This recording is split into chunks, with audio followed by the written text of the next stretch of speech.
Hello everyone, स्वागत है एक बार फिर से आप सभी का। और आज के सेशन में हम लोग सीखने वाले हैं बैंकिंग टर्मिनोलॉजी का पार्ट 2। तो आप सभी का स्वागत है इस वाले सेशन में जिसमें हम बैंकिंग टर्मिनोलॉजी का पार्ट 2 देखेंगे। और इस पार्ट 2 में आज हम कवर करेंगे वैरायटी ऑफ क्वेश्चंस को। तो वैरायटी ऑफ क्वेश्चंस में सबसे पहले मैं आपको बता दूं, आज के एजेंडा में होंगे एमसीक्यूज़। एमसीक्यूज़ जो कि हैं बहुत ही ज़्यादा इंपॉर्टेंट और आपके बैंकिंग पॉइंट ऑफ व्यू से आपके एग्जामिनेशन में क्वेश्चंस उठाए जा सकते हैं। तो उन सभी क्वेश्चंस को कवर करेंगे आज। आगे बढ़ने से पहले मैं आप लोगों को बता देता हूं कि पहला क्वेश्चन जो है वो पहला क्वेश्चंस नहीं होंगे। इसमें हम लोग कुछ बैंकिंग के कॉन्सेप्ट्स को देखेंगे, जैसे कि यूनिवर्सल बैंकिंग। यूनिवर्सल बैंकिंग एक कॉन्सेप्ट है, एक बैंकिंग सिस्टम है जिसमें कोई भी बैंक एक wide variety of financial services provide करवाते हैं, जिसमें कमर्शियल और इन्वेस्टमेंट सर्विसेज दोनों ही शामिल होते हैं। जैसा कि मैंने आपको बताया हुआ है कि कोई भी बैंक आजकल सिर्फ और सिर्फ बैंकिंग पर निर्भर नहीं करता, वो बैंकिंग के अलावा और भी बिजनेसेस पर निर्भर करने लगा है, जिनमें से एक बिजनेस है जिसे कहते हैं इन्वेस्टमेंट, दूसरा बिजनेस है जिसे कहते हैं इंश्योरेंस। अब इन्वेस्टमेंट का जो बिजनेस है, जहां पर बैंकों ने अडॉप्ट किया है इस कॉन्सेप्ट को, उस कॉन्सेप्ट को हम लोग मर्चेंट बैंकिंग के नाम से भी जानते हैं। और इंश्योरेंस का जो बिजनेस अडॉप्ट किया है, इस मॉडल को हम लोग बैंक अश्योरेंस के नाम से भी जानते हैं। तो there are different different models and in different models पर बैंक ऑपरेट कर रहे हैं, इन्वेस्टमेंट भी, इंश्योरेंस भी एंड बैंकिंग भी। So a bank is a financial institution that carries out each kind of financial activity in a country. हर तरीके की फिनेंशियल एक्टिविटीज को कंट्री के अंदर बैंक करता है। और साथ ही साथ जिस कॉन्सेप्ट को वो अडॉप्ट करके चल रहे हैं उसे ही यूनिवर्सल बैंकिंग का कॉन्सेप्ट कहते हैं। Now the next thing is valuation. Valuation क्या होता है, अगर इसके बारे में समझें तो सबसे पहले किसी भी एसेट या किसी भी प्रॉपर्टी की एसेट को वैल्यू करने का या उसकी करंट वर्थ को डिटरमिन करने का जो तरीका है उसे वैल्यूएशन कहते हैं।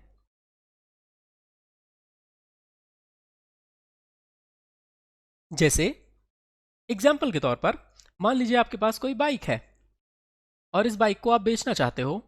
आप इसे बेचने के लिए मार्केट में ले जाओगे और दो चार जगह पर रेट पता करोगे। अब बाइक को जब आपने नया खरीदा होगा तो इसकी ज़रूर कुछ मार्केट वैल्यू रही होगी। धीरे धीरे इसकी मार्केट वैल्यू कम होती गई एंड फाइनली ये मार्केट वैल्यू काफ़ी कम हो गई, जिसकी वजह से बाइक की वैल्यू मान लीजिए 1 लाख रुपए से 10 साल पुरानी होने के बाद अब सिर्फ और सिर्फ 15,000 रुपये बची हुई है।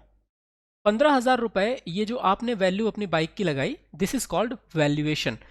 So basically it is the process of determining the current worth of an asset और प्रॉपर्टी। तीसरा कॉन्सेप्ट है वर्चुअल बैंकिंग।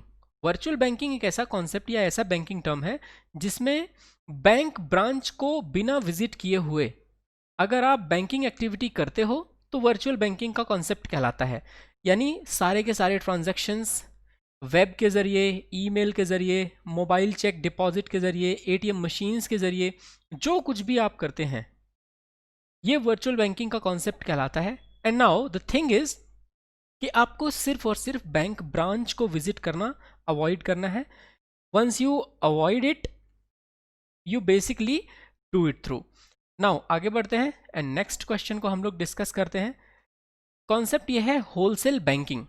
होलसेल बैंकिंग में बेसिकली मर्चेंट बैंक्स और अदर फिनेंशियल इंस्टीट्यूशंस जो होते हैं उनके बीच में बैंकिंग सर्विसेज का लेन देन होता है। जैसे एग्जाम्पल के तौर पर यहाँ पर एक बैंक है, मान लीजिए एसबीआई, और स्टेट बैंक ऑफ इंडिया के अलावा दूसरा बैंक है जिसे हम लोग कह रहे हैं आईसीआईसीआई। अब इन दोनों बैंक्स के बीच में जो भी एक बैंकिंग का कॉन्सेप्ट चलेगा उसे हम दो मर्चेंट बैंक के बीच में होलसेल बैंकिंग का कॉन्सेप्ट कहेंगे। अगला जो क्वेश्चन है उसे कहते हैं विंडो ड्रेसिंग। विंडो ड्रेसिंग का मतलब ये कि आप अपने फिनेंशियल स्टेटमेंट्स को सुधारने के लिए क्या करना चाहते हो। जैसे मैं एग्जांपल के तौर पे आपको बोलूं, बैंक्स का जब एनपीए बहुत ज़्यादा हो जाता है तो एनपीए एक तरीके का लॉस है। अब अगर हम लोग डिस्कस करें कि कोई भी बैंक जब भी अपनी बैलेंस शीट बनाएगा तो एक तरफ तो वो लिखेगा जो उसका टोटल नेट प्रॉफिट है, पर दूसरी तरफ वो डेफिनेटली लिखेगा कि उसका टोटल लॉस क्या है। इस बैलेंस शीट में अगर लॉस का पार्ट ज़्यादा होगा तो बैलेंस शीट नेगेटिव दिखेगी, आरबीआई के सामने बैंक की रेपुटेशन भी खराब होगी। तो बैंक्स जनरली एनपीए या लॉस वाले अकाउंट्स को राइट ऑफ कर देते हैं, जिसके माध्यम से वो अपने लॉस को कभी बैलेंस शीट पर शो नहीं करते। लेकिन इसका मतलब, राइट ऑफ करने का मतलब ये कभी नहीं है कि वो अपनी रिकवरी की कोई भी तरीके को छोड़ देंगे। तो they keep on doing the recovery, but also they window dress their own balance sheet in order to minimize the loss and in order to show the maximum profits, so that their quality could be maintained or their reputation could be maintained in front of the Reserve Bank of India. Okay, तो इस तरीके से financial statements को सुधारने का जो concept है उसे हम लोग कहते हैं विंडो ड्रेसिंग करना। Now the next is yield to maturity, internal rate of return of an investment in a bond if the investor holds the bond until maturity and if all payments are made as scheduled। जैसे मैं example के तौर पे आपको बताऊं, suppose यहां पर कोई एक व्यक्ति है, कोई एक पर्सन है, इस पर्सन ने कोई बॉन्ड परचेज किया हुआ है और ये बॉन्ड है 10 सालों का, और इस 10 सालों का बॉन्ड रिलायंस इंडिया लिमिटेड का है मान लीजिए। इसके बॉन्ड को इस पर्सन ने परचेज किया हुआ। अब 10 साल अगर पूरे हो गए और इस पर्सन ने अभी तक बॉन्ड को रखा हुआ है, तो दिस इज कॉल्ड Y2M, यानी इसे कहते हैं यील्ड टू मैच्योरिटी। और इस पर रिलायंस इंडिया लिमिटेड उसे इंटरनल रेट ऑफ रिटर्न भी देती है। कुछ एक फिक्स्ड प्रॉफिट है, जो प्रॉफिट का फॉर्म कहीं ना कहीं इस पर्सन के पास पहुंचेगा, and that is then investment made in a bond. Okay, तो आई थिंक आपको ये कॉन्सेप्ट भी क्लियर हो गया होगा। यील्ड टू मैच्योरिटी का मतलब जब तक वो पूरा ना हो जाए टाइम पीरियड, और जैसे ही वो टाइम पीरियड पूरा होगा तो कुछ प्रॉफिट डेफिनेटली मिलेगा ज़रूर। आगे बढ़ते हैं हम लोग, नेक्स्ट कॉन्सेप्ट को डिस्कस करें, बट उसके पहले एक क्वेश्चन है पेमेंट के ऊपर से, and the question says which of the following is an example of गिरो पेमेंट इन इंडिया। निम्नलिखित में से कौन भारत में गिरो भुगतान का एक उदाहरण है। इसका सही आंसर अगर मैं आपको बताऊं तो correct answer to this question is BBPS. अब आइए इसको थोड़ा सा डिस्कस कर लें कि बीबीपीएस का कॉन्सेप्ट क्या कहता है, and then we will get to know about each and everything. Bharat bill payment system BBPS एक इंटीग्रेटेड बिल पेमेंट सिस्टम है, जिसके अंतर्गत आप एक एजेंट इंस्टीट्यूशन के माध्यम से जितनी चाहो उतनी पेमेंट्स अपनी कर सकते हो। जनरली होता क्या है, एक घर में बहुत सारी पेमेंट्स आपको एक महीने के अंदर करनी पड़ती हैं, जिनमें से कुछ रेगुलर पेमेंट्स हैं। मान लीजिए एग्जाम्पल के तौर पर हम लोग कह रहे हैं कि आपका बिजली का बिल, आपका गैस का बिल, आपके टीवी का बिल, या आपके मोबाइल का बिल, देन आपके घर में आने वाला इलेक्ट्रिसिटी बिल, ये सभी तरह के बिल को आप Bharat bill payment system BBPS के माध्यम से कर सकते हो, which is a form of GIRO, गिरो सिस्टम। अब जनरल इंटरबैंक रिकरिंग ऑर्डर इसे कहते हैं। जनरल इंटरबैंक रिकरिंग ऑर्डर जो होता है, रिकरिंग का मतलब होता है एक इंस्टॉलमेंट के फॉर्म में, और इंस्टॉलमेंट के फॉर्म में इसे पूरी तरीके से दे दिया जाता है। अब आगे बढ़ें, तो आगे बढ़ करके हम लोग और भी कुछ क्वेश्चंस को डिस्कस कर सकते हैं। The next is government of India sets the inflation target once in how many years. Bharat सरकार कितने वर्षों में एक बार मुद्रास्फीति का लक्ष्य निर्धारित करती है। और मुद्रास्फीति का लक्ष्य निर्धारित करने वालों में से भारत सरकार कितने वर्षों में एक बार, इन हाउ मेनी ईयर्स, ये क्वेश्चन है। और इसका सही उत्तर है कि 5 सालों में एक बार भारत सरकार करती है। अब गवर्नमेंट ऑफ इंडिया है ही, गवर्नमेंट ऑफ इंडिया के साथ साथ रिजर्व बैंक ऑफ इंडिया, ये दोनों मिलकर के इसे निर्धारित करने का कार्य करते हैं। ये पॉइंट याद रखिएगा, इसे कंप्लीटली निर्धारित करने का कार्य किया जाता है। एवं साथ ही साथ मैं आपको ये भी बता देना चाहता हूँ कि सरकार एवं आरबीआई ये दोनों जब मिलते हैं तो गहन चर्चा होती है। सेंट्रल स्टैटिस्टिक्स ऑफिस यानी कि CSO से पूरा डेटा भी मंगवाया जाता है, और डेटा मंगवाने के बाद ministry of statistics and programme implementation ये इस पूरे डेटा को पढ़ती है। देन होलसेल प्राइस इंडेक्स और कंज्यूमर प्राइस इंडेक्स, इन दोनों मेजरमेंट्स पर, कंज्यूमर प्राइस इंडेक्स पर एम्फेसाइज करते हुए इन्फ्लेशन टारगेटिंग को सेट करती है। Ministry of statistics and programme implementation को कहते हैं सांख्यिकी मंत्रालय, और सांख्यिकी मंत्रालय को सीपीआई पर ज़्यादा फेथ है कि सीपीआई ज़्यादा रियल टाइम डेटा हमें देगा। तो that's how this system is. आगे बढ़ें तो मैं आपको बता देता हूँ, inflation target is set by the government of India in consultation with the reserve bank once in every 5 years। याद रखेंगे, central bank has notified it in the official gazette 4% consumer price index inflation as the target from 5th August 2016 to March 31st 2021 with the upper tolerance limit of 6% and the lower tolerance limit of 2%. So now inflation की जो targeting set की गई, inflation की targeting set किया जाना मतलब कि that will be 4 plus minus 2%. अब 4 plus minus 2 में अगर आप 4 plus 2 करोगे that is 6%, और अगर आप 4 minus 2 करोगे that is going to be 2%. तो इस तरीके से ये परसेंटेज डिसाइड किया जाता है regarding the limits of inflation targeting. आगे बढ़ते हैं हम लोग एंड नेक्स्ट क्वेश्चन को डिस्कस करते हैं। Market stabilization scheme MSS was introduced in which year? बाजार स्थिरीकरण योजना MSS किस वर्ष में शुरू की गई थी? और बाजार स्थिरीकरण योजना MSS के स्टार्ट होने का सही ईयर है से हम कह सकते हैं 2004। देखिए 2004 में मार्केट स्टेबलाइजेशन स्कीम को शुरू किया गया। मैंने आपको कॉन्सेप्ट बताया है कि कॉन्सेप्ट बेसिकली कहता है जब जब सरकार को पैसों की ज़रूरत होती है तो सरकार ओपन मार्केट ऑपरेशन के थ्रू पैसों को ट्रांसफ़र करते हैं। यहाँ रिजर्व बैंक ऑफ इंडिया, यहाँ पर गवर्नमेंट, यहाँ है बैंक, और बैंकों से डायरेक्टली कनेक्टेड होता है मार्केट। अब सरकार ने रिजर्व बैंक ऑफ इंडिया को कहा हमें कुछ पैसे चाहिए, आरबीआई ने कहा कुछ गवर्नमेंट सिक्योरिटी इशू करिए, उसी को नीलाम करके हम पैसे ले सकते हैं। अब रिजर्व बैंक ऑफ इंडिया ने सिक्योरिटीज़ का ऑक्शन किया, बैंकों ने मार्केट से पैसे समेटे दे दिए आरबीआई को, और आरबीआई ने वही पैसे उठा करके दे दिए गवर्नमेंट को। इस तरीके से आप देख रहे हैं कि एक कंडीशन है जहां पर सरकार को पैसों की ज़रूरत अपनी मार्केट से पैसे उठाकर पूरी करनी पड़ रही है। देन दूसरी कंडीशन कि यहाँ पर सरकार ने कहा कि okay now I am in good condition, you can take back the money. तो गवर्नमेंट ने रिजर्व बैंक ऑफ इंडिया को परचेजिंग ऑर्डर्स दिए, पीओ मतलब परचेजिंग ऑर्डर्स, और बैंक ने आरबीआई को गवर्नमेंट सिक्योरिटीज़ लौटा दी। टाइम पीरियड पूरा होने के बाद गवर्नमेंट ने आरबीआई को मनी दिया और रिजर्व बैंक ऑफ इंडिया ने बैंकों को मनी दे दिया। इस तरीके से मार्केट में भी पैसे आ गए। एक कंडीशन है जहां पे मार्केट डेफिसिट में है, आप लोग देख रहे हैं। दूसरी कंडीशन है जहां मार्केट सरप्लस में है।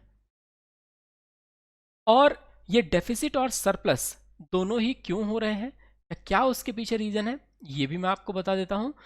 गवर्नमेंट ने जब अपनी ज़रूरत में, जब सरकार को ज़रूरत है या उसे नीड है, उस समय पर सिक्योरिटीज़ का ऑक्शन किया तो उसे ओपन मार्केट ऑपरेशन कहते हैं। सिक्योरिटीज सेम तरीके से ही ऑक्शन किया जाता है। और अगर सरकार को मार्केट स्टेबल करना हो, मार्केट स्टेबल अगर मान लीजिए मनी फ्लो ज़्यादा है और मनी फ्लो को कम करना है, तब भी सरकार इस तरह के मेजर्स लेती है। हालांकि सरकार को थोड़ा सा उसमें लॉस होता है, बट कोई बात नहीं, दिस इज अ प्रोसेस। तो मार्केट स्टेबलाइजेशन स्कीम कहा जाता है उसे, market stabilization scheme, and this was introduced in 2004। तो MSS को 2004 में शुरू किया गया था, और इस तरीके से मार्केट से मनी फ्लो को कंट्रोल किया जाता है। मनी फ्लो कंट्रोल करने का मतलब अब आप समझ रहे होंगे प्रॉपरली एंड बड़े ही अच्छे तरीके से, कि सिक्योरिटीज़ का ऑक्शन करना और पैसे को अपने पास बुला लेना, देन बाद में जब ज़रूरत हो तो सिक्योरिटीज़ को वापस लिक्विडेट कर देना, एंड सिक्योरिटीज़ को परचेज बैक करने के बाद सरकार आरबीआई के माध्यम से बैंकों के पास पैसे पहुंचा देती है। इस तरीके से ये फंक्शन है। ओपन मार्केट ऑपरेशन एवं मार्केट स्टेबलाइजेशन स्कीम को याद रखिएगा। जब जब कैश गवर्नमेंट इस मार्केट स्टेबलाइजेशन स्कीम यानी MSS स्कीम के तहत लेती है, तो इसे 9 सेपरेट कैश अकाउंट्स में रखा जाता है। 9 सेपरेट कैश अकाउंट्स, ये डिफरेंट कैश अकाउंट्स होते हैं जो सरकार ने आरबीआई से हटकर ये मेंटेन किए हैं अपने पास। Now the next point is कि the monetary policy committee of Reserve bank of India has how many members? RBI की मौद्रिक नीति में कितने सदस्य होते हैं?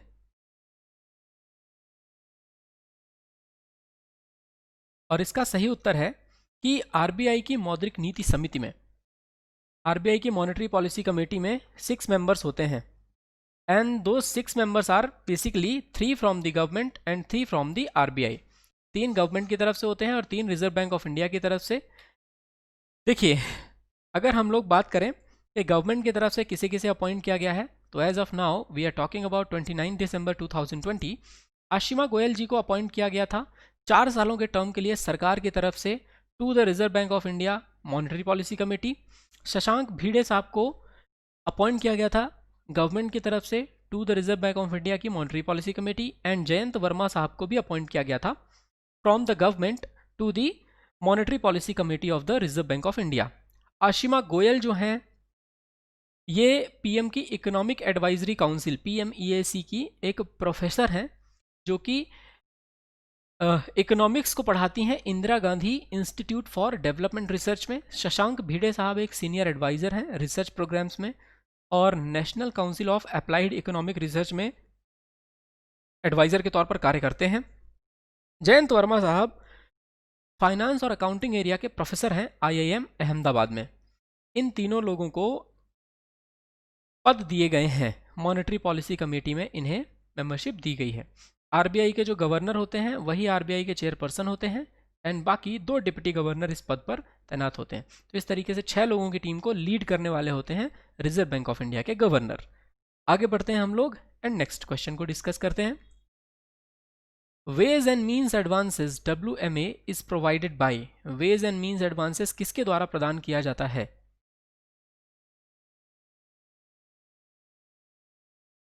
Ways and means advances, by the way, are given by the Reserve Bank of India.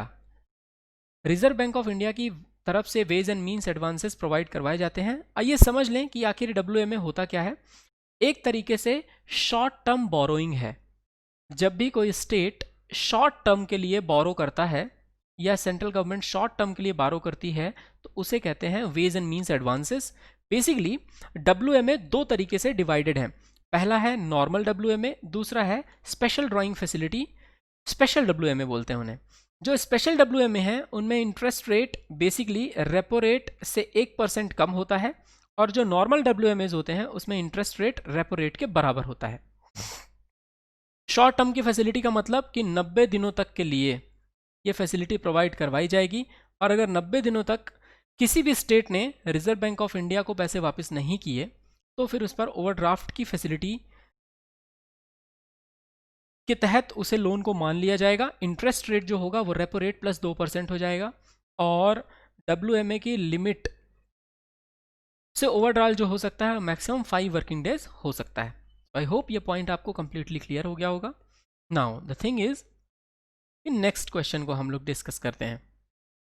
What is the total priority sector lending target for regional rural banks? क्षेत्रीय ग्रामीण बैंकों के लिए कुल प्राथमिकता क्षेत्र ऋण देने का लक्ष्य क्या है?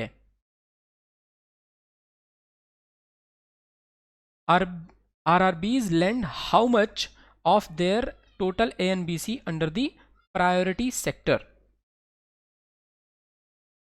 ये क्वेश्चन है। एंड प्रायोरिटी सेक्टर लेंडिंग की गाइडलाइंस तो वैसे आप लोग समझ ही गए हैं, हमने आपको बताई भी हैं during the lecture of NABARD and PSL, but फिर भी आपको एक बार फिर से एक्सप्लेन करके बता देता हूँ कि टोटल प्रायोरिटी सेक्टर लेंडिंग का जो टारगेट रखा गया है रीजनल रूरल बैंक्स के लिए वो है 75%। तो RRBs यानी रीजनल रूरल बैंक्स एवं साथ ही साथ स्मॉल फाइनेंस बैंक्स, इन दोनों के लिए टारगेट को सेम ही रखा गया है, सेम ही बढ़ा करके रखा गया है। दूसरी और ख़ास बात मैं ये भी बता देता हूँ कि 75% का जो टारगेट है, 75% का target reserve bank of India ने इन सभी बैंकों को बना करके लिए रखने के लिए कहा है। एंड साथ ही साथ RRB की स्थापना जो हुई थी वो रीजनल रूरल बैंक्स एक्ट के हिसाब से हुई थी। ये एक्ट आया था 1975 और RRB की स्थापना हुई 1976 में। सबसे पहला RRB जो बना था वो था प्रथमा ग्रामीण बैंक, और प्रथमा ग्रामीण बैंक या जो RRB का कॉन्सेप्ट है इसमें फंड्स 3 तरीके से आते हैं। और वो तीनों तरीके आप जान लीजिए। सेंट्रल गवर्नमेंट का शेयर होता है 50% का, स्पॉन्सर्ड बैंक होते हैं कोई ना कोई पब्लिक सेक्टर बैंक जो कि 35% शेयर देते हैं, एंड देन उसके बाद होते हैं स्टेट के गवर्नमेंट। स्टेट गवर्नमेंट का जो शेयर होता है दैट इज 15%। इस तरीके से आरआरबीज को यानी रीजनल रूरल बैंक्स को शुरू किया जाता है। नाउ अगर हम लोग बात करें प्रथमा ग्रामीण बैंक की, तो प्रथमा ग्रामीण बैंक पहला बैंक था जो आरआरबी ओपन किया गया था। ये सिंडिकेट बैंक द्वारा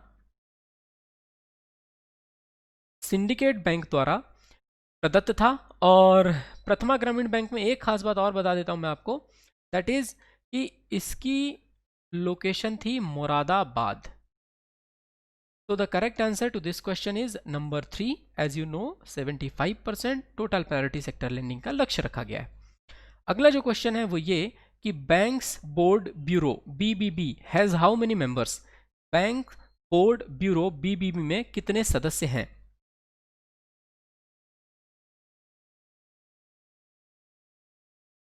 इसका सही आंसर भी मैं आपको बता देता हूं। Total number of members in the bank board bureau are basically 7। So इसका सही आंसर होगा नंबर 3। और 7 मेंबर्स होते हैं टोटल बैंक बोर्ड ब्यूरो में। आइए बैंक बोर्ड ब्यूरो के बारे में आपको कुछ बता देता हूं। 2016 में इसको रेकमेंड किया गया था।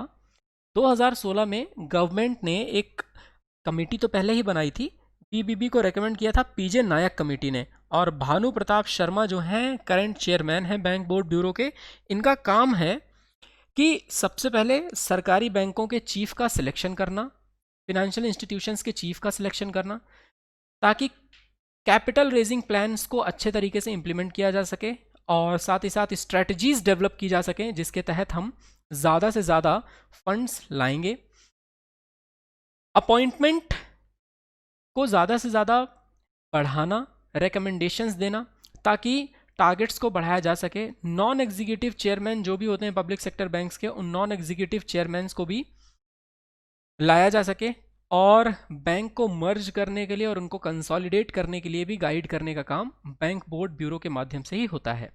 सो it's an autonomous body task to improve the governance of public sector banks that is called PSBs. BBB recommendation किसने दिया? पीजे नायक कमेटी। कितने मेंबर्स होते हैं टोटल? 7 मेंबर्स। ये याद रखेंगे पॉइंट। आगे बढ़ते हैं हम लोग नेक्स्ट क्वेश्चन पर। For which of the following bank type it is not mandatory to exchange mutilated and defective bank notes. निम्नलिखित में से किस प्रकार के बैंक के लिए उत्परिवर्तित और दोषपूर्ण बैंक नोटों का आदान प्रदान करना अनिवार्य नहीं है? और इसका सही आंसर है small finance bank. By the way small finance bank के लिए रिजर्व बैंक ऑफ इंडिया की कोई ऐसी गाइडलाइंस नहीं है जिन गाइडलाइंस में ये लिखा हुआ हो कि नहीं, इन्हें तो दोषपूर्ण बैंक नोट या उत्परिवर्तित बैंक नोटों का आदान प्रदान करना ही पड़ेगा। सो आदान प्रदान करना अनिवार्य है नहीं, अपने हिसाब से ये फंक्शन कर सकते हैं स्मॉल फाइनेंस बैंक्स। याद रखेंगे। आगे बढ़ें तो क्वेश्चन ये है कि the coins of 25 paise and below are now termed as. 25 paise और उससे नीचे के सिक्कों को अब क्या कहा जाता है? और इसका सही आंसर है अनकरेंट कॉइन्स कहा जाता है उन्हें। याद रखेंगे number 2 is the correct answer. 25 paise और उससे नीचे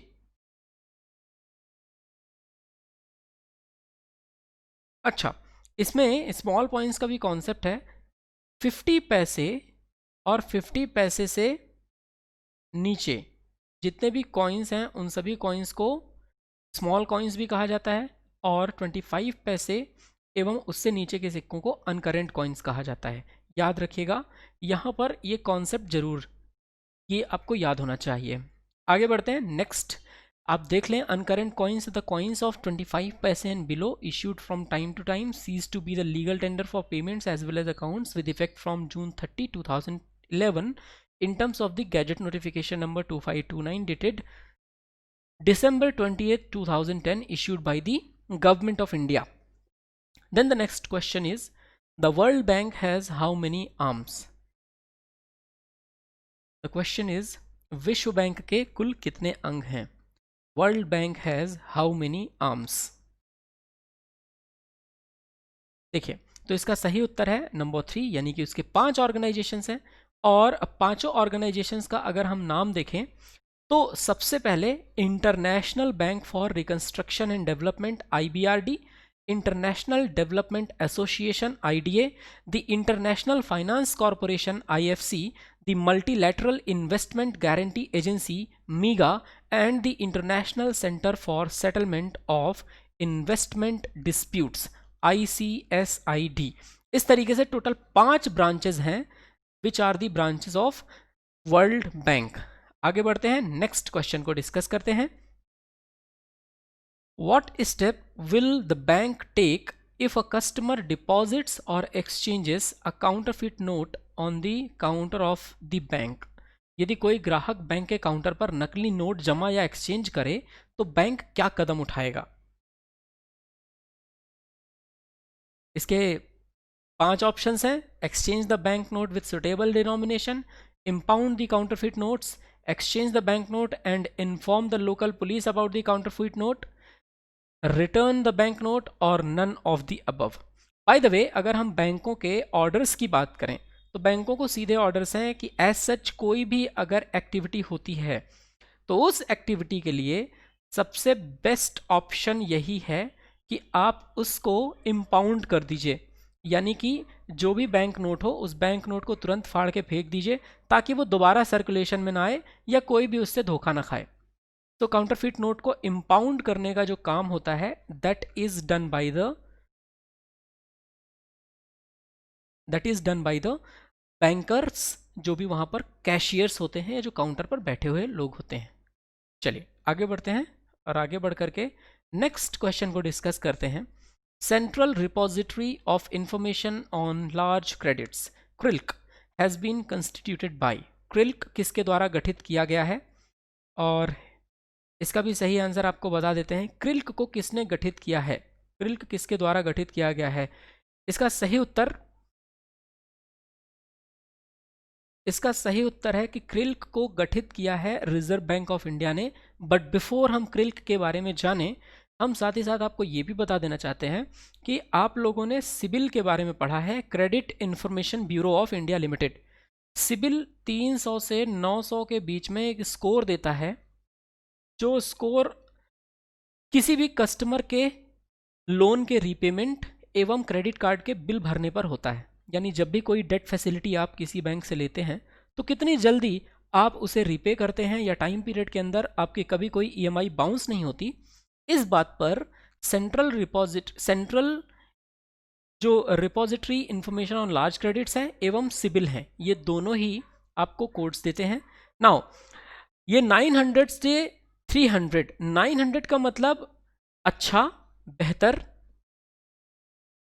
बेस्ट, और 300 का मतलब हो जाएगा वर्स्ट। और बेस्ट टू वर्स्ट के बीच में एक खेल होगा।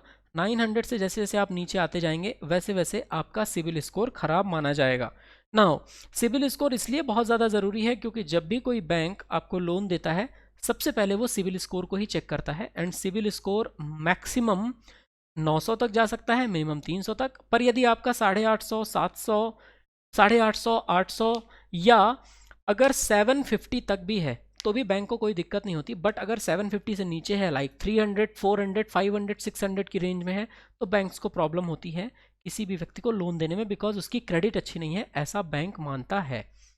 आगे बढ़े हम लोग तो नेक्स्ट क्वेश्चन को भी डिस्कस करते हैं। बट उसके पहले मैं आपको ये भी बता दूं, central repository of information on large credit इसको बनाया गया था ताकि कमर्शियल बोरोवर्स का डेटा मेंटेन किया जा सके। और जो कमर्शियल बोरोवर्स हैं उनका लोन अमाउंट मिनिमम 5 करोड़ रुपए और उससे अबव होना चाहिए। तो it should be equal to or greater than 5 crore rupees, तब उस कमर्शियल बोरोवर का डेटा मेंटेन क्रिल्क करती है। आगे बढ़ते हैं, नेक्स्ट क्वेश्चन को डिस्कस करते हैं। What is the periodicity of settlement batches in national electronic fund transfer NEFT system? राष्ट्रीय इलेक्ट्रॉनिक फंड ट्रांसफर NEFT प्रणाली में निपटान बैचों की आवधिकता क्या है? और इसका सही उत्तर आपको पता है, टोटल 48 बैचेज होते हैं एक दिन में, 30 मिनट के बैचेज होते हैं। और national electronic fund transfer NEFT के बारे में थोड़ी चीज़ें और जान लेते हैं।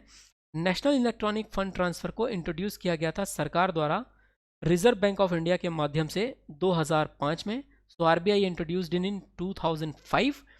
द सेकेंड थिंग इज कि अगर आप फंड ट्रांसफ़र करना चाहते हो तो फंड ट्रांसफ़र आप NEFT के माध्यम से कर सकते हो, बट आपको IFSC कोड रिक्वायर्ड होगा यदि आप किसी भी अकाउंट नंबर में ट्रांसफ़र करना चाहते हो। Otherwise there are so many services available, like आप UPI के माध्यम से भी पेमेंट कर सकते हो। Now the next thing is कि NEFT को शुरू किया गया तो तब ये टाइम पीरियड के अंतर्गत हुआ करता था। अब ये 24/7 हो चुका है NEFT। और साथ ही साथ नेशनल इलेक्ट्रॉनिक फंड ट्रांसफ़र में जब भी आप कोई भी फंड ट्रांसफ़र करते हो तो उसमें कोई चार्जेस नहीं लगते। द नेक्स्ट थिंग इज़ कि NEFT फंड ट्रांसफ़र से आप चाहें तो इंडिया से नेपाल भी पैसे भेज सकते हैं। भारत से नेपाल पैसे भेजने की फैसिलिटी को शुरू किया गया था 2008 में, और इंडिया से नेपाल आप 50,000 रुपये तक भेज सकते हैं। पर याद रखिए, नेपाल से इंडिया पैसे नहीं भेजे जा सकते। So it is a one way transfer, यानी कि एक तरफ से आप दूसरी तरफ पैसे भेज सकते हो भारत से नेपाल, परंतु कहीं और नहीं। भारत में फ़ंड ट्रांसफ़र करने के जितने भी तरीके हैं, जैसे RTGS real time gross settlement, IMPS immediate payment services, या हम लोग बात करते हैं NEFT की, इन तीनों में से सिर्फ NEFT ही है जिससे भारत से बाहर भी पैसे भेजे जा सकते हैं, परंतु सिर्फ और सिर्फ नेपाल को। So I hope the point is completely clear. 24/7 ये फैसिलिटी अवेलेबल है। Number 2, 30 minutes is a answer. अब देखें NEFT में जब आप किसी को NEFT करते हैं तो होता क्या है कि मान लीजिए 8 बजे से लेकर के 8:30 बजे तक का एक बैच है, देन उसके बाद 8:31 से लेकर के 9 बजे तक का एक बैच, 9:01 से लेकर के 9:30 का एक बैच, और 9:31 से लेकर के 10 तक का एक बैच। इस पे होता क्या है कि अगर मान लें आपने कोई ट्रांसफ़र किया जो कि आपने 8 बजे से लेकर 8:30 के बीच में किया है तो 8:30 पे सेटल होगा। 8:31 से लेकर आपने 9 बजे तक कोई भी ट्रांसफ़र किया है तो वो 9 बजे सेटल होगा। 9:01 से लेकर 9:30 तक आपने कोई ट्रांसफ़र किया तो वो 9:30 पर सेटल होगा। इसी तरीके से 9:31 से लेकर 10 बजे तक कोई भी ट्रांसफ़र किया तो 10 बजे सेटल होगा। तो कुल मिला करके हमारे पास 24 आवर्स होते हैं, और 24 आवर्स में 30-30 मिनट के 48 बैचेज होते हैं। This is the batch timings by the NEFT system.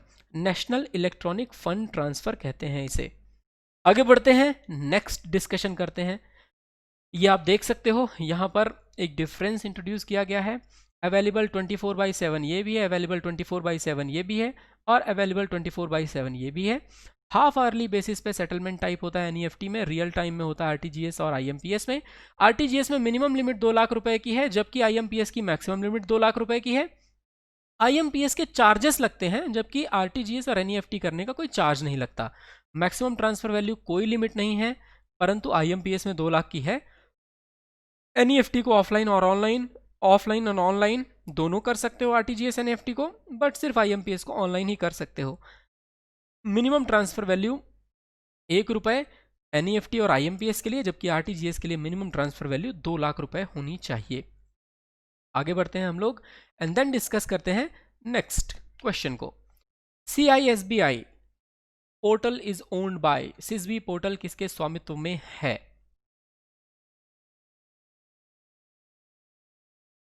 और सिस्बी पोर्टल की भी हम बात करते हैं। CISBI portal is basically under the reserve bank of India. RBI के बारे में आप लोग सब कुछ जानते हैं, एक बार फिर से रिपीट करवा देता हूं। RBI act 1934, reserve bank of India की स्थापना हुई थी 1 अप्रैल 1935 को। इनिशियली 5 करोड़ रुपए का कैपिटल, 100 डिस्ट्रीब्यूटर्स में यानी 100 शेयर होल्डर्स में वो पूरी तरीके से डिस्ट्रीब्यूटेड था। एंड लेटर ऑन 1 जनवरी 1949, 1 जनवरी 1949 को RBI को नेशनलाइज किया गया था। आगे बढ़ें तो मैं आपको बताऊं कि सिस्बी पोर्टल क्या है। सिस्बी पोर्टल को शुरू किया गया था ताकि बैंकिंग आउटलेट्स पे एक ट्रैक रखा जा सके। नाउ द पॉइंट इज कि देखिए, रिजर्व बैंक ऑफ इंडिया का काम है सभी बैंकिंग आउटलेट्स और ऑफिसेस की एक डायरेक्टरी मेंटेन करना। इस डायरेक्टरी को पहले बैंक के माध्यम से मैन्युअली फिल किया जाता था, मास्टर ऑफिस फाइल नाम हुआ करता था इसका। तो इस सिस्टम को मैन्युअली अपडेट करते थे banks, and then banking outlets की ईमेल के माध्यम से पूरी की पूरी डिटेल रिपोर्ट भेजा करते थे। पर अब इस सिस्टम को बदल दिया गया है और एक नया पोर्टल इंट्रोड्यूस किया गया है जिसका नाम है central information system for banking infrastructure, that is CISBI. CISBI की एक वेबसाइट है https://sisbi.rbi.org.in, और ये MOF सिस्टम को हटा देगा, यानी अब काम मैनुअल ईमेल भेजने वाला नहीं होगा, जबकि आपको यहीं पे इंफॉर्मेशन अपलोड करने वाला होगा। सो प्रोसेस को ऑटोमेट करने के लिए रिजर्व बैंक ऑफ इंडिया ने इस पोर्टल को लॉन्च किया है, और साथ ही साथ ये बेसिक स्टैटिस्टिकल रिटर्न को, BSR कोड को भी पूरी तरीके से अलॉट करेगा और अथराइज्ड कोड भी बैंकिंग ऑफिसेस को देगा। आगे बढ़े हम लोग तो नेक्स्ट क्वेश्चन को डिस्कस कर सकते हैं। The next question is what is the maximum permissible limit for processing of e mandate on cards for recurring transactions. आवर्ती लेन देन के लिए कार्ड पर ई जनादेश के प्रसंस्करण के लिए अधिकतम अनुमेय सीमा क्या है?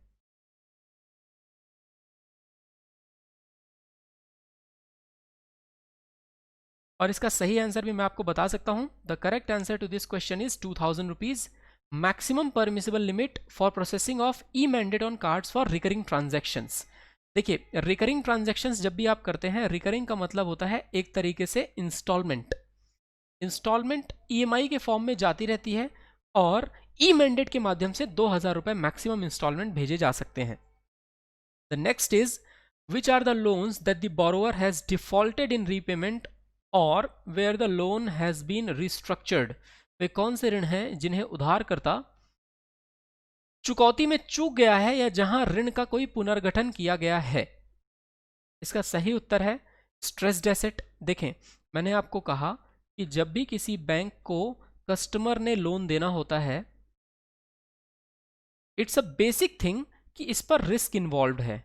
रिस्क क्या कहता है ये भी याद रखिए। रिस्क सेज दैट कि अगर कस्टमर सामने से पैसे वापस लेकर के नहीं आया तो क्या होगा। अगर कस्टमर पैसे लेकर वापस नहीं आया, so this is going to create problem, and this problem is कि यार सामने वाले को क्रेडिट नहीं है सही। अब देखें, क्रेडिट का रिस्क है, इस क्रेडिट के रिस्क को कम करने के लिए बहुत सारे कोशिशें की जाती हैं, बट जैसे अगर मान लो प्रॉपरली लोन मिल रहा है वापस, या लोन की EMI बैंक को रिसीव हो रही हैं, तो बैंक उस एसेट को स्टैंडर्ड एसेट मान करके चलता है। लेकिन जैसे ही वो ड्यू होता है, तो ड्यू होते ही it is called stressed asset. और स्ट्रेस्ड एसेट में सबसे पहले 0 से लेकर के 30 डेज तक अगर ये स्ट्रेस्ड है, तो 0 to 30 डेज इसे D0 कैटेगरी कहते हैं। फिर उसके बाद 31 से लेकर के 60 डेज तक अगर ये है तो उसे D1 कैटेगरी कहते हैं, और 61 डेज से लेकर के 90 डेज तक अगर ये ड्यू है तो उसे D2 कैटेगरी कहते हैं। हाउएवर दिस होल कैटेगरी, ये जो पूरी की पूरी कैटेगरी है, इस कैटेगरी को आप समझ सकते हो, and this is the stressed asset category. तो जहां पर प्रॉब्लम क्रिएट हो, और इसी के बाद 90 दिनों के बाद 91st डे पर क्या बनता है? NPA, नॉन परफॉर्मिंग एसेट बन जाता है। The next thing is who authorises an entity to commence और operate a payment system in India. भारत में भुगतान प्रणाली को शुरू करने या संचालित करने के लिए किसी इकाई को कौन अधिकृत करता है? और कौन अधिकृत करता है, इसका सही आंसर है रिजर्व बैंक ऑफ इंडिया। आइए इसके बारे में भी समझ लें कि अगर मान लीजिए कोई पेमेंट सिस्टम को इंट्रोड्यूस करना है, इससे पेमेंट सिस्टम लाइक UPI कोई नया पेमेंट सिस्टम है, भीम कोई नया पेमेंट सिस्टम है, या मान लें एग्जाम्पल के तौर पर बहुत सारे नए नए पेमेंट सिस्टम्स हो सकते हैं। ऐसे किसी भी पेमेंट सिस्टम को इंट्रोड्यूस करने का काम रिजर्व बैंक ऑफ इंडिया की तरफ से ही होता है, एंड RBI के बारे में ऑलरेडी आपको बता ही चुका हूँ, ये तो आप जानते ही हैं। चलिए, the next is which is an independent banking industry watchdog that protects consumers for banking services in India. कौन सा एक स्वतंत्र बैंकिंग उद्योग प्रहरी है जो भारत में बैंकिंग सेवाओं के उपभोक्ताओं की रक्षा करता है? और इसका सही आंसर है PCSBI। आइए banking codes and standard board of India के बारे में थोड़ा सा डिस्कशन कर लें। Basically banking codes and standard boards of India एक इंडिपेंडेंट बैंकिंग इंडस्ट्री वॉचडॉग है जो कि कंज्यूमर्स को बैंकिंग सर्विसेज से प्रोटेक्ट करता है और साथ ही साथ ये किसी भी कस्टमर के बैंक के कमिटमेंट को प्रॉपरली देखता है। तो banking codes and standard board of India is the independent banking watchdog. ये पॉइंट याद रखना है आपको। The next question is in which year the real time gross settlement RTGS system was introduced by the reserve bank of India.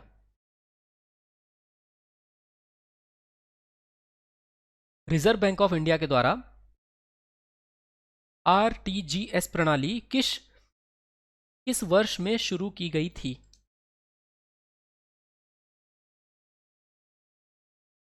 Real time gross settlement प्रणाली किस वर्ष में शुरू की गई थी? और इसका सही आंसर है 2004 में। देखिए 2004 में शुरू किया गया था RTGS को। NEFT को लाया गया था 2005 में एंड 2010 में लाया गया था IMPS को। तो आई होप ये सारे के सारे चीज़ें आपको क्लियर हैं। इस तरीके से बनाया गया था इन्हें। Now the next thing is कि which of the following technology aims to reduce the scope of cheque fraud and cheque processing time. निम्नलिखित में से कौन सी तकनीक का उद्देश्य चेक फ्रॉड और चेक प्रोसेसिंग समय के दायरे को कम करना है? और इसका सही उत्तर यदि मैं आपको बताऊं तो है चेक ट्रंकेशन सिस्टम। याद रखें, इसे चेक ट्रंकेशन सिस्टम के नाम से जाना जाता है और CTS 2010 में इंट्रोड्यूस किया गया था 2010 में।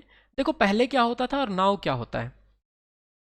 पहले क्या होता था, कस्टमर अगर चेक डिपॉजिट कर दे तो जिस बैंक में चेक डिपॉजिट किया गया उसे प्रेजेंटिंग बैंक कहते हैं और जिस बैंक का चेक होता था उसे कहा जाता था ड्रॉई बैंक। और इसे उठा करके चेक को क्लियरिंग हाउस में डाल दिया जाता था। फिर क्लियरिंग हाउस के बाद वो दूसरे वाले ड्रॉई बैंक में जाता था। फिर वहाँ से एक्सेप्टेंस और पेमेंट की प्रोसेसिंग की बात कही जाती थी। देन उसके बाद वो बैंक ड्रॉई बैंक से लौट कर वापस चेक प्रेजेंटिंग बैंक की ओर आता था। एंड देन फिर इस पूरी प्रोसेस में 15 दिन लग जाते थे और 10 से 15 दिनों बाद जाकर के चेक से पैसे ट्रांसफर हो पाते थे। Now the system got changed. System थोड़ा सा अपडेटेड हुआ और जो अपडेटेड सिस्टम है वो चेक ट्रंकेशन सिस्टम है। इसमें क्या होता है सबसे पहले ये हम लोग डिस्कस कर लें। चेक ट्रंकेशन सिस्टम को जब इंट्रोड्यूस किया गया तो इसमें MICR डेटा को और इमेजेस को ले करके क्लियरिंग हाउस दिया जाता है। क्लियरिंग हाउस उसे ड्रॉई बैंक को देता है। ड्रॉई बैंक उस पर रिटर्न करता है और रिटर्न ये एक दिन के अंदर हो जाता है तो दूसरे दिन चेक क्लियर हो जाता है। MICR इसे बोलते हैं magnetic ink character recognition. Magnetic ink character recognition कहा जाता है MICR कोड को। और साथ ही साथ मैं आपको यह भी बता दूं कि इसका उपयोग बड़े ही अच्छे तरीके से किया जाता है। 9 डिजिट होते हैं इसमें और इन डिजिट्स को आप ऐसे समझ सकते हो लाइक 2 3 4 9 2 1 1 4 5। अब देखें इसमें शुरू, बीच और लास्ट ये जो 3 डिजिट्स का एक ग्रुप है। शुरू वाला ये रिप्रेजेंट करता है कि कौन से सिटी से आया है ये। देन ये रिप्रेजेंट करता है कौन से बैंक से आया है ये। एंड देन ये रिप्रेजेंट करता है कौन सी ब्रांच से आया है ये। तो सिटी, बैंक और ब्रांच को MICR कोड के माध्यम से, अब ये मैग्नेटिक इंक कैरेक्टर रिकग्निशन से जो बैंक होते हैं ड्रॉई बैंक वो एक्सेप्टेंस और पेमेंट की प्रोसेसिंग में ज़्यादा समय नहीं लगाते। इसके माध्यम से चेक सीधा कहीं जाता नहीं है। उठा करके सबसे पहले उसका डेटा कैप्चर करते हैं। डेटा कैप्चर करके MICR डेटा उठा कर दे देते हैं क्लियरिंग हाउस और क्लियरिंग हाउस से ड्रॉई बैंक की तरफ। जबकि फिजिकली चेक को एक कॉमन वेयर हाउस में उठा कर रख दिया जाता है जहाँ से वो चेक कभी मूव ही नहीं करता। तो चेक पहुँचेगा बैंक में परंतु मूव नहीं करेगा, उसके बाद कहीं जाएगा नहीं। ये देख सकते हैं प्रक्रिया को। Collection of cheques from customers by the bank branch, sending the bundle of cheques to the service bank, storing the scanned image of check and other relevant data by service bank. Service bank sends the data to clearinghouse through clearinghouse interface CHI. Then clearinghouse accesses this data and determines the settlement amount. The clearinghouse transmits the data to the DROI bank through CHI, यानी कि clearinghouse interface. Data is accepted by the DROI bank and then the payment processing is done. And if there is no balance, then the reject and return file through return clearing session similar to the presentation clearing. तो ये दो conditions हो सकती हैं, payment की process भी हो सकती है अगर अकाउंट में पैसे है तो, और नहीं है तो रिजेक्ट या रिटर्न हो जाएगी फाइल. आगे बढ़े हम लोग तो नेक्स्ट क्वेश्चन को डिस्कस करते हैं. What is the act of substituting a valid existing contract with a replacement contract where all concerned parties mutually agree to make the switch? प्रतिस्थापन अनुबंध के साथ एक वैध मौजूदा अनुबंध को प्रतिस्थापित करने का कार्य क्या कहलाता है, जहां सभी संबंधित पक्ष स्विच बनाने के लिए पारस्परिक रूप से सहमत होते हैं? और इसका सही आंसर है, इन्हें कहा जाता है नोवेशन. याद रखिएगा, मेरा कहने का अर्थ यह है कि मान लीजिए कोई ए पार्टी है जो बी पार्टी के साथ किसी कॉन्ट्रैक्ट में है और इन दोनों के बीच में मान लीजिए कि कोई फ्यूचर एग्रीमेंट साइन हुआ है. इस एग्रीमेंट में अगर ए अपने आप को विड्रॉ करना चाहता है और सी आना चाहता है, तो जो प्रक्रिया है वो सी और बी के बीच में कंप्लीटली पूरी हो जाएगी एग्रीमेंट की, और ए और बी के बीच में कंप्लीटली खत्म कर दी जाएगी एग्रीमेंट की प्रक्रिया को. And this whole process is called novation. Novation का मतलब सभी संबंधित पक्ष स्विच बनाने के लिए पारस्परिक रूप से सहमत होते हैं और एक की जगह किसी दूसरे को भेज दिया जाता है.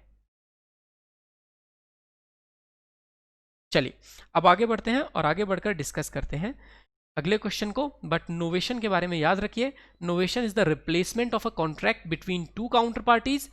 ट्रांसफरर है वन, मान लीजिए यहां पर ए, who steps out of the existing deal, ए बाहर होना चाहता है. रिमेनिंग पार्टी है टू यानी कि बी जो इस डील में अभी भी बने हुए हैं. And over the counter derivatives transaction with a new contract, तो सी आएगा एक नए कॉन्ट्रैक्ट के साथ बी के पास, and remaining party will remain the same, and third party यानी transferee 3 will come, and transferee becomes the new counter party remaining party. तो ये वो है जिसे कहेंगे ट्रांसफरर और ये वो है जो आ गया ट्रांसफरी. तो ट्रांसफरर एंड ट्रांसफरी ये दो कॉन्सेप्ट होते हैं. जैसे पैसे देने वाले को कहा जाता है पेयर और पैसे लेने वाले को कहा जाता है पेई. इसी तरीके से इस डील में आने वाले को ट्रांसफरी एंड जो यहां से निकल रहा है उसे ट्रांसफरर कहेंगे. The next question is what is the act of substituting. वैसे इस क्वेश्चन को तो हम कर चुके हैं, नोवेशन कहा जाता है. Now the next question is what is the limit for farm credit to individual farmers that can qualify for priority sector lending. Farm credit में व्यक्तिगत किसानों के लिए क्या सीमा है जो प्राथमिकता क्षेत्र ऋण लेने के लिए अर्हता प्राप्त कर सकते हैं? और इसकी सही उत्तर है इसका 50 लाख. यानी कि कोई भी अगर मान लीजिए किसान है तो कोई भी किसान बंधु या कोई भी फार्मर 50 लाख रुपए तक मैक्सिमम लोन ले सकते हैं, इररिस्पेक्टिव कि उनके पास लैंड बहुत ज़्यादा है, वो 50 लाख रुपए तक ही लोन ले सकते हैं, इससे ज़्यादा नहीं, under the priority sector lending. तो ये भी याद रखिएगा जो लिमिट रखी गई है, this farm credit to individual farmers and the loan against pledge or hypothecation or agricultural produce total रखी गई है 12 महीने से ज़्यादा की नहीं और 50 लाख रुपए से भी ज़्यादा की नहीं. I hope the concepts are completely clear from here. चलिए तो आज के सेशन को यहीं पर समाप्त करते हैं. बहुत अच्छे तरीके से हम लोगों ने सेशन में मैक्सिमम चीज़ों को देखा एंड मिलते हैं आपसे नेक्स्ट सेशन में. तब तक के लिए धन्यवाद. जय हिंद.